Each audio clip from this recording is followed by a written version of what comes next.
Bienvenidos. Vamos con el tema introductorio de los circuitos paralelos. ¿Qué vamos a ver con un circuito paralelo? Lo necesario es primero poder distinguir algunos de los elementos funcionales que lo hacen constituirse como un circuito paralelo como tal. Y esa característica básica es que entre sus componentes van a tener dos elementos o puntos en común. Por ejemplo, en este que está en la ilustración, los bloques representados como uno y 2 son dos componentes. Ahora, los nodos marcados como A y B son donde están esos puntos intermedios. Noten como, por ejemplo, el componente uno tiene dos extremidades, dos puntos laterales, el punto que se une en el A y luego el otro que se une en B, similar al componente 2. A eso se refiere, ese es el distintivo básico de un circuito paralelo, que dos de sus puntos están en común. Ahora, habrá distintas configuraciones que generalmente en el análisis de circuitos es los que nos podrían hacer parecer que un circuito es engañoso, porque normalmente la presentación va a ser en esta forma lineal. Noten aquí que hay tres componentes, el 1, 2, 3, y cada uno de ellos tiene dos puntos en común. Cada uno, por así decirlo, tiene sus brazos, sus extremidades, y cada uno de ellos termina unido por esas dos extremidades. ¿Qué hay de esta otra representación? Por ejemplo, en la primera, hacia aquí va el circuito. ¿Cuál circuito? Bueno, pudo haber sido cualquier otra cosa. Pero en este otro varía un poquito la representación. Noten que ahora parte en el punto intermedio. Pero, qué interesante cuando lo presentamos ahora como este otro. Pero, ¿qué es el detalle? No se busca confundirnos.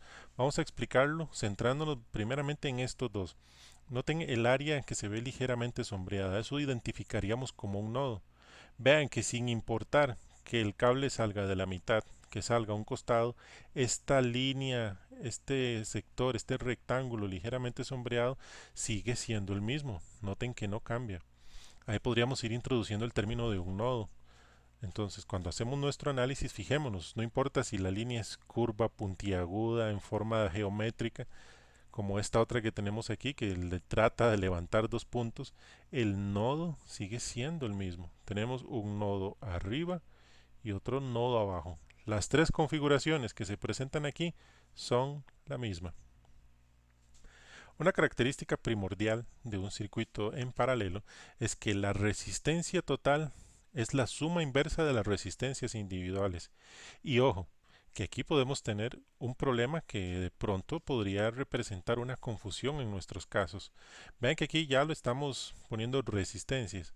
Tenemos resistencias 1, 2, 3. Esto cuando está así punteado representa ese 1 sobre la resistencia n, que puede ser n cantidad, n, un montón de resistencias. Es la suma inversa. No se nos olvide, a diferencia de un circuito en serie, en el circuito serie era la suma lineal de esos resistores, en el paralelo es la suma inversa. Entonces vamos a entrarle de una vez. Noten ese circuito, son solo dos resistencias de 3 y 6 ohmios. Se nos pide encontrar la resistencia total. Bueno, una suma inversa de eso sería 1 entre R1 más 1 entre R2, aplicando directamente la fórmula. ¿A cuánto equivaldría la resistencia total? 1 entre 3 más 1 entre 6. Eso nos daría 1 entre 0.5.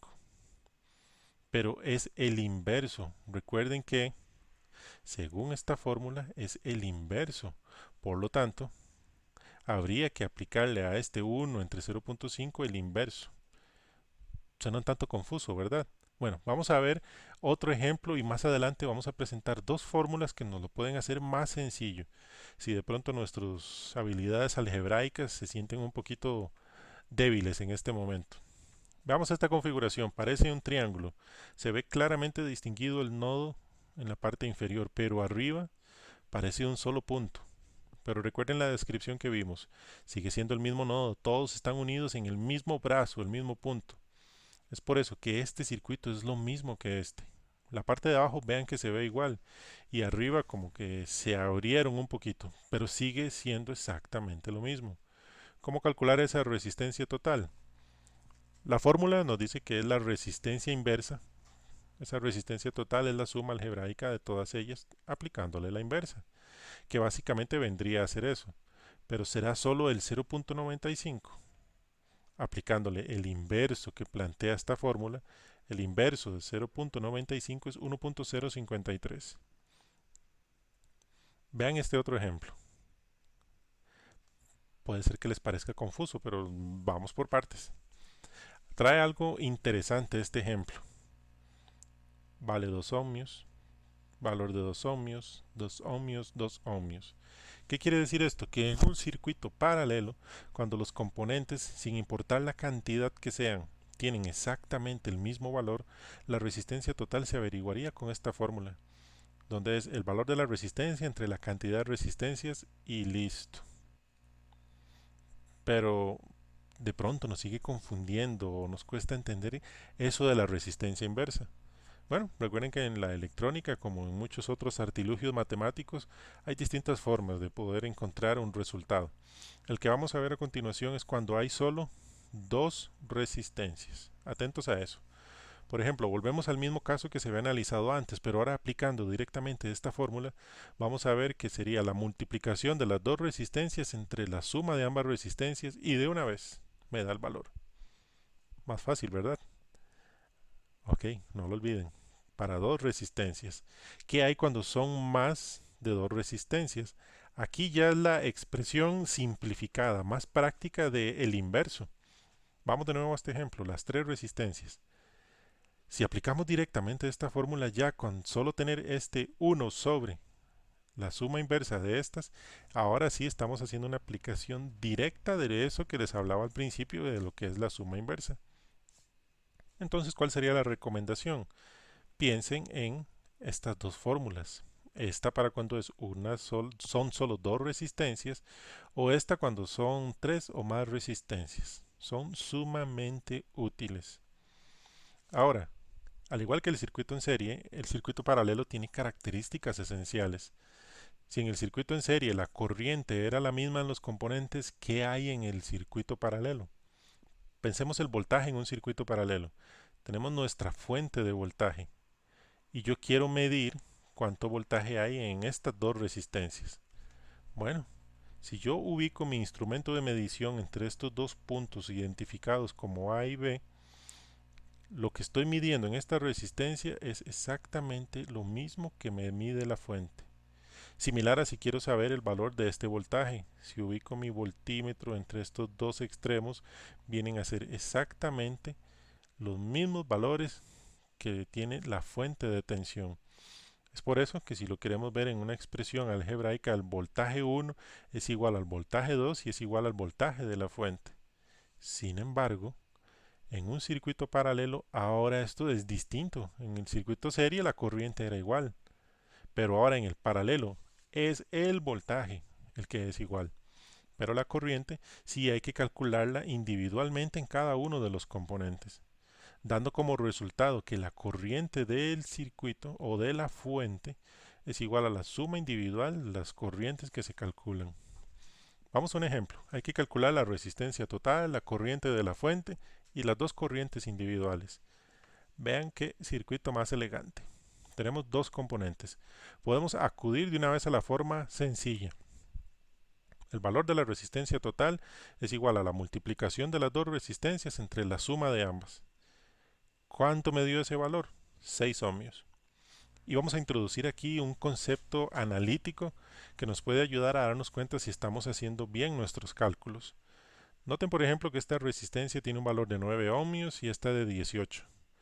La resistencia total siempre va a tener un valor menor que el de la resistencia de menor valor. Si realizando el cálculo la R total nos hubiera dado 10 ohmios, está malo. Si nos hubiera dado 9.5, está malo, porque tiene que dar la resistencia total un valor menor al de la resistencia que tiene un menor valor.